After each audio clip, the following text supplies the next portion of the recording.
December 1944. Your Unteroffizier Dieter Klein, a 24-year-old squad leader in the German Wehrmacht, and you're cold, hungry, and desperate. Your unit has been fighting for days in the Ardennes, part of Hitler's last great gamble, the Battle of the Bulge. Supplies are running out. The radio is dead. You haven't seen a hot meal in a week. You and your men are cut off behind enemy lines. The plan was to break through to Antwerp, split the Allies, and turn the tide of the war. But now, you're just trying to survive. The snow is falling harder, and the only thing keeping you moving is the hope of finding food, fuel, or a way home.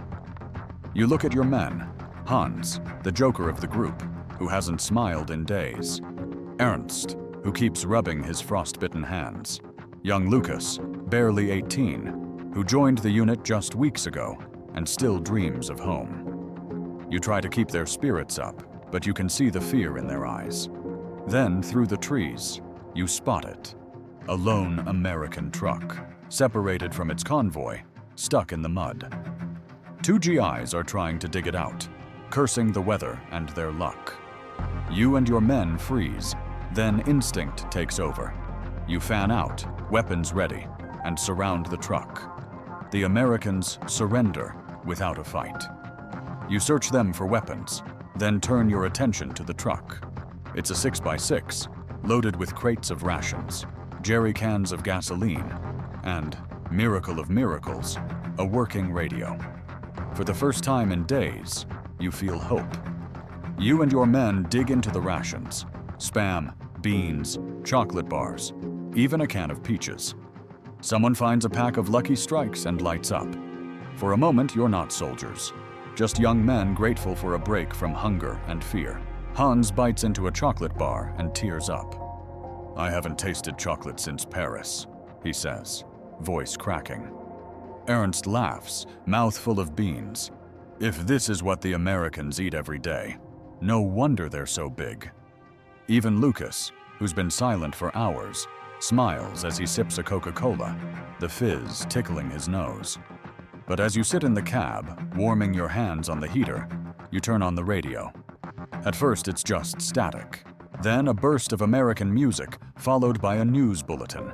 You listen, not understanding every word, but the message is clear. The Allies are advancing everywhere. German units are surrendering. The offensive is failing. You catch fragments: Bastogne holding out, German columns surrounded, Allied air superiority. The words hit you harder than any bullet. You look at your men. The food tastes like ashes now. The truck, the rations, the cigarettes, they're not a lifeline. They're a reminder of just how outmatched you are. The Americans have so much, so many trucks, so much food, so many men. You have a single captured vehicle, a handful of bullets, and a road that leads nowhere. You remember the early days of the war, France, 1940, when the Wehrmacht seemed unstoppable. The world was yours for the taking. But now, in the winter of 1944, you're scavenging for scraps in a foreign forest, fighting for a cause that feels more hopeless every day. You think of your father, a veteran of the Great War, who told you that wars are won by men with full bellies and warm boots. You look at your own boots, cracked, soaked, barely holding together, and you realize he was right. Some of your men want to use the truck to try to break through to German lines. Others argue it's suicide. The Americans control the roads, and the truck will be a target. Someone suggests surrendering, but the thought is too much for most to bear. You're a soldier. You're supposed to fight. Hans, always the optimist, says, "Maybe we can make it. If we drive at night, keep the lights off, we might slip through." Ernst shakes his head. "They'll see us coming a mile away. We should hide, wait for a chance to slip through on foot." Lucas, voice barely above a whisper, asks, "What if we just give up?" The Americans, they don't seem so bad. You don't have an answer. You're their leader, but you're just as lost as they are. You think of your family back home, your mother, your little sister. You wonder if they're safe, if they have enough to eat, You wonder if you'll ever see them again. You wait until nightfall, then set out, driving slowly, headlights off. The forest is dark, the road treacherous. Every shadow could be an ambush. Every sound could be the enemy. The truck lurches and groans as it crawls through the snow. You grip the wheel, knuckles white, eyes straining to see the road ahead. Hans sits beside you, scanning the darkness, rifle across his lap. Ernst and Lukas huddle in the back, clutching their stolen rations. Suddenly, you see lights ahead, an American checkpoint. You kill the engine, heart pounding. The men look to you for a decision. Do you try to bluff your way through, or turn back and risk getting lost in the woods? You remember the radio, how the Americans are everywhere, how their supply lines stretch for miles. You know that if you're caught, you'll be treated as prisoners, not soldiers. But the thought of surrender is still too much to bear. You decide to hide the truck in a thicket, covering it with branches and snow. You take what food and supplies you can carry, then set out on foot, hoping to avoid patrols and make it back to your own lines. The forest is silent, except for the crunch of your boots in the snow.